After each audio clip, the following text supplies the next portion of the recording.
Americans wait all year round to celebrate 4th of July every year. Welcome to CSUF News. I'm Monica De La Rosa. 10 cities in Orange County are now allowed to legally sell fireworks for the first time in years.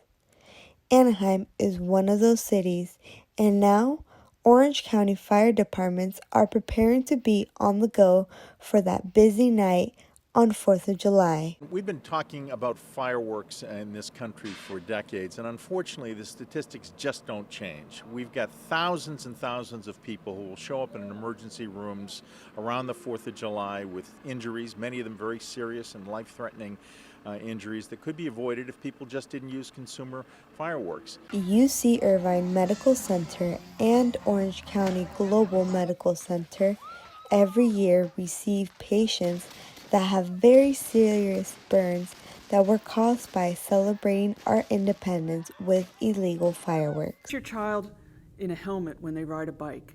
You put your child in a car seat and you wrap them in a seatbelt when you take them out. Why would you hand them a stick with a heat source that is 1800 degrees?